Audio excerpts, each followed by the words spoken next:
She treated a customer with kindness and got fired for it. But the next day, she walked back in as the boss. Megan wasn't looking for trouble. She never had been. She wasn't the kind of person who made waves or picked fights. She believed in showing up, doing her job, and treating people with kindness. That was how she had been raised. Simple principles: work hard, respect others, and keep your head down when things got messy.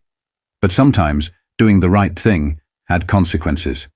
And she was about to learn that the hard way. For almost 3 years, Lancaster Grill had been her second home. It wasn't fancy, just a local diner on the east side of Columbus, Ohio, tucked between a gas station and a laundromat. The kind of place where truckers stopped for coffee, where families came for Sunday breakfast, and where the waitstaff learned your order before they learned your name. It was the kind of job that was easy to take for granted. The hours were long, the pay wasn't great, and the management barely cared. But Megan stuck with it. She had bills to pay. Her rent was already too high for a one-bedroom, and her younger brother, Evan, was in his second year of college. He didn't know she helped cover his textbooks and groceries when their mum couldn't. She never told him, just sent a little extra when she could. That was why she took the double shifts, why she put up with customers who barely looked her in the eye, and co-workers who acted like kindness was a weakness. She had seen things here that made her stomach turn. The way Beth, a senior waitress, treated some customers like they didn't exist while she laughed and flirted with others. How Jason, a newer server, avoided certain tables altogether. How the whole energy of the restaurant changed depending on who walked through the doors. It wasn't just about money. A well-dressed businessman would get smiles and conversation. A working-class customer in a paint-stained uniform got rushed service. And if someone looked like they might not tip well, some of the staff wouldn't even try. Megan hated it. But calling it out wasn't an option. She had learned that the hard way. A few months back, she'd made a comment, just a casual remark about how a table had been waiting too long while Beth lingered by the counter, scrolling through her phone. Beth had looked her dead in the eye and said, "You don't get paid extra for being a saint, Megan." That was how it was. Either you went along with it, or you learned to keep your mouth shut. Megan had chosen the latter, until that night. And after that night, nothing would ever be the same again. The dinner rush had come and gone. It was a slow Wednesday evening, the kind Megan actually didn't mind. Fewer customers meant fewer complaints, fewer spills, and fewer fake smiles from her co-workers, who only turned on the charm when it suited them. She was at the counter, refilling the sugar dispensers, when the bell above the door jingled. An older black man walked in. His clothes were clean but slightly worn. Nothing flashy, just a simple button-up and slacks. He carried himself with quiet confidence, but there was something in his posture, in the way he took a brief second to scan the room before stepping forward. Megan recognized that hesitation. She had seen it before, especially in customers who already knew what kind of welcome they were, or weren't, about to get. And sure enough, the response was immediate. Beth, leaning against the counter, didn't even look up from her phone. Jason, who had been joking with another server near the drink station, glanced toward the door, made eye contact with the man for a split second, and then went right back to his conversation. No greeting. No. Welcome to Lancaster Grill. Just silence. Megan felt the weight of it, thick and uncomfortable. This wasn't an accident. Her co-workers had made a choice. For a second, she considered keeping her head down, staying out of it. It would be easier. It always was. But then she glanced at the man again. The way he stood there, waiting, like he was giving them a chance to prove him wrong. Just this once. So Megan made a choice too. She wiped her hands on a napkin, grabbed a menu, and walked straight over. "Evening, sir," she said, her voice warm but casual. "Just you tonight?" The man met her eyes, and something in his expression softened. "Yes, ma'am," he said, his voice steady. Megan smiled and gestured toward an open booth near the window.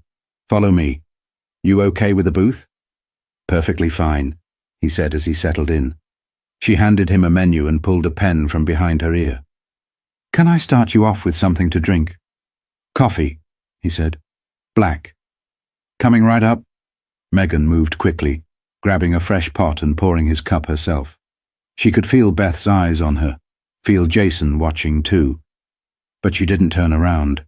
As she set the coffee down in front of him, he glanced around the restaurant, then back at her. "You the only one working tonight?" he asked, voice low enough that only she could hear. Megan knew what he meant. She flicked her gaze toward the others, where Beth was now whispering something to Jason, both of them barely even trying to hide their smirks. "Feels like it sometimes," she said. That made him chuckle. He flipped open the menu and scanned the options. "What's good here?" Megan tilted her head, thinking. "Depends on what you're in the mood for. If you're looking for something solid, the pot roast is made fresh, but if you want my personal favorite, the grilled salmon's the way to go." He raised an eyebrow. "That's so?" She nodded. "Promise you won't regret it." He smiled, small but genuine. "Salmon it is." Megan jotted it down. "Great choice." As she walked back to the kitchen, she heard Beth mutter just loud enough to be heard. "She's wasting her time." Megan clenched her jaw but kept walking. By the time she placed the order and returned with a fresh coffee refill, she could feel the shift in the air. It was subtle, but it was there. The way Beth's eyes narrowed. The way Jason kept glancing toward the booth, like he was waiting for Megan to slip up or say something she shouldn't. Even Tom, the manager, had peeked out from his office, scanning the room before disappearing again. Megan had the sinking feeling that she had just put a target on her back, but she wouldn't know how bad it was until the next morning. Megan had barely slept. Something about the way Beth had muttered under her breath, the way Jason had smirked, and the way Tom had peeked out of his office gave her a bad feeling, but she told herself she was overthinking. She had done nothing wrong. If anything, she had done exactly what a waitress was supposed to do, serve customers. So why did her stomach twist as she pulled into the Lancaster Grill parking lot the next morning? The air was crisp, the sun barely peeking over the buildings as she grabbed her apron from the passenger seat and slung it over her shoulder. A couple of cars were already in the lot, including Tom's. Megan stepped inside, expecting the usual, Beth and Jason standing around chatting, the kitchen crew prepping for the morning shift, the radio humming low in the background. But something was off. Beth wasn't leaning against the counter like she usually did. Jason wasn't making coffee or cracking jokes with the line cooks. Instead, both of them were watching her. Beth had a sly little smile, Jason had his arms crossed, and neither of them said a word. Megan's grip tightened on her apron. Then, the sound of a door creaking open. Tom. He stood in the doorway of his office, looking at her like he had been waiting for her to walk through that door. "Megan," he said flatly. "Come with me." A cold pit settled in her stomach. "Now?" Tom didn't answer, just turned and walked back into his office. Megan swallowed hard. She could feel Beth and Jason still watching her as she made her way to the back. She took a breath, squared her shoulders, and stepped inside. The office was cramped, the desk covered in paperwork and old coffee stains. A file sat open in front of Tom, but he wasn't looking at it. Instead, he leaned back in his chair, let out a slow breath, and said, "We're letting you go." The words hit like a slap. Megan blinked, her mind scrambling to make sense of what she had just heard. What? Tom's expression didn't change. "It's not working out." Her heart pounded. "Not working out?" She let out a sharp laugh, one that had no humor in it. "I've been here almost 3 years. I've never missed a shift, never been late."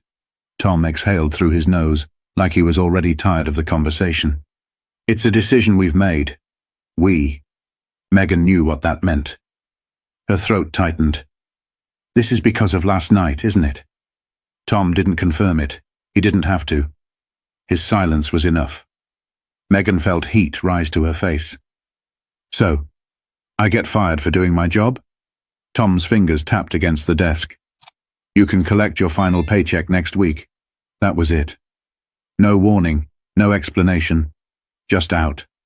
Megan clenched her fists, but she knew there was no point in arguing. She untied her apron and set it on the chair. As she turned to leave, she hesitated at the door, forcing herself to look back at Tom. "You know this isn't right," she said, voice steady. Tom didn't even flinch. Megan shook her head and walked out. Beth was still standing near the counter when she stepped back into the main dining area, a knowing smirk on her face. Jason was pretending to wipe down a table, but he wasn't even trying to hide the look of satisfaction in his eyes. They had been waiting for this moment. Megan felt her face burn, not with embarrassment but with anger. She wanted to say something, wanted to call them out, make a scene, demand to know how they could be so damn heartless. But she didn't. She wouldn't give them the satisfaction. She lifted her chin, walked past them without a word, and pushed through the doors into the cold morning air. For the first time in 3 years, she had no job, no paycheck, no backup plan. She got into her car, slammed the door shut, and gripped the steering wheel so hard her knuckles turned white. Her breath came in short, sharp bursts. How was she going to pay rent? How was she going to help Evan with his groceries? How was she— Her phone buzzed. Megan ignored it at first, staring blankly at the windshield, her thoughts spiraling. Then she glanced at the screen. Unknown number. She hesitated. Then, with a shaking hand, she answered. "Hello?" A deep voice came through the line, steady and familiar. "Megan, this is Richard Lawson." Megan frowned. "I'm sorry." "Who?" "The man you served last night at Lancaster Grill." Her breath caught. She sat up a little straighter. "Oh, yes, sir. How can I help you?" There was a pause. Then Richard said, "I heard what happened." Megan's stomach twisted. Of course he had. News travelled fast in places like Lancaster Grill. "Yeah, well," she said, forcing out a bitter laugh. "Guess I should have just ignored you like everyone else." Richard's next words made her freeze. "That's exactly why I'm calling. Because this wasn't the end of Megan's story. It was just the beginning." Megan's grip on the phone tightened. She had no idea why Richard Lawson, just another customer, or so she thought, was calling her the morning after she had been fired. Her heart pounded as she sat up straighter in the driver's seat. "I'm sorry. What do you mean?" There was a pause on the other end. Then Richard's voice came through, steady and deliberate. "I wasn't just there for dinner last night, Megan," he said. "I was there to see how my employees treat people." Megan blinked. "Your employees?" "I own Lancaster Grill," Richard said simply. For a moment the words didn't even register. She sat frozen, her breath caught somewhere between disbelief and shock. "I'm sorry. What?" she finally managed. "You heard me," he said. Megan pressed her fingers to her temple. "So you're telling me you own this place?" "Yes. And last night you were— what? Checking in?" "More or less," Richard said. "I make it a habit to visit my restaurants unannounced. No formal inspections, no warning. I come in as just another customer. That's how you learn the truth about how a business is being run." Megan's chest felt tight. "And what did you learn?" she asked. Richard sighed. "That I have a serious problem with my staff." Megan let out a humorless laugh. "Yeah, no kidding." There was another pause. Then Richard asked, "How long have you worked there?" "Almost 3 years," she said. 3 years, and I've never missed a shift, never been late. I keep my head down, do my job, and treat people like human beings." She exhaled, frustration creeping into her voice. "But apparently, that was enough to get me fired." "That's exactly why I'm calling," Richard said. Megan furrowed her brows. "I don't understand." Richard was quiet for a moment before he spoke again. "I let them fire you on purpose." Her stomach dropped. "You what?" "I needed to see what they would do," Richard explained. "I wanted to know if this was just about bad service, or if it was something deeper. And now I have my answer." Megan shook her head. "So, you let them throw me out just to prove a point?" "I know it wasn't fair," Richard admitted. "But now, I know exactly who I can't trust to run my business the way it should be run." Megan felt her pulse thrumming in her ears. "And what does that mean for me?" There was a shift in Richard's tone. Something firm, almost authoritative. "It means I need someone I can trust," he said. "I need someone who actually understands what it means to run a restaurant fairly. Someone who doesn't pick and choose who gets treated with dignity based on their own prejudices." Megan frowned. I still don't see what this has to do with me. Richard's next words stopped her cold. I want you to come back, he said, as the new manager. Megan's breath caught. Her brain scrambled to process what she had just heard. What? You heard me, Richard said. I fired your manager this morning. Tom's done. Megan's mouth fell open. Beth and Jason were going to lose their minds. Richard continued, I know this is sudden, but I'm not interested in anyone else taking over. You understand what matters in a workplace. You know how people should be treated. That's exactly what Lancaster Grill needs. Megan swallowed hard. I don't know if I can do this. Yes, you can, Richard said firmly. And you should. She stared out the windshield, her mind spinning. Less than 24 hours ago, she had been tossed aside like she didn't matter. And now, she was being offered the very position of the man who had fired her. She took a slow breath. What do you say? Richard asked. Megan hesitated. She could still hear Beth's mocking voice, Jason's smug silence, Tom's dismissive tone. They had counted her out, thought they had gotten rid of her for good. But now she had a chance to be the change they never saw coming. Megan lifted her chin, gripping the phone a little tighter. I'll do it, she said. Richard let out a satisfied breath. Good. Come in tomorrow morning. You start at 8. Megan nodded, even though he couldn't see her. I'll be there. As she hung up, she sat in stunned silence for a moment, gripping the wheel as the reality of it all sank in. Less than a day ago, she had walked out of Lancaster Grill with nothing. Tomorrow she would be walking back in as the boss, and she wasn't coming to play nice. Megan stood outside Lancaster Grill, gripping the strap of her bag. The morning air was sharp, the kind that cut right through your clothes, but she barely felt it. She had spent all night thinking about this moment. Yesterday, she had walked out of this building with nothing. No job, no explanation, no respect. Today she was stepping back in with the one thing Beth, Jason and Tom had never imagined she would have. Power. She inhaled deeply, squared her shoulders, and pushed open the door. The scent of fresh coffee and bacon filled the air, just like it always had. Customers were scattered across the booths, forks clinking against plates, the low hum of conversation blending with the radio playing in the background. At first nobody noticed her. Then Beth turned from the counter, saw her, and froze. Jason, who had been laughing with a busboy, caught sight of her too, his mouth snapping shut mid-sentence. A flicker of something, confusion, unease, crossed his face. It was almost too perfect. Megan let the moment stretch just long enough for them to squirm before walking toward the counter, setting her bag down with purpose. Beth recovered first. She scoffed, crossing her arms. What the hell are you doing here? Megan tilted her head. You'll find out soon enough. Beth's smirk faltered. Before she could say anything else, a door opened at the back of the restaurant. Tom stepped out from the office, already looking irritated, flipping through a stack of papers. Beth, I need you to... Then he saw her. His whole body went rigid. His eyes flicked to Beth, then Jason, like he was trying to piece together what was happening. Megan, he said slowly, you don't work here anymore. Megan smiled, but there was no warmth in it. Actually, she said, I do. Tom blinked. What? Another voice cut in before she could answer. I believe I can clarify that. Every head in the room turned. Richard Lawson walked in, calm and collected as ever, his hands in the pockets of his tailored coat. He scanned the room, taking his time, before landing on Tom.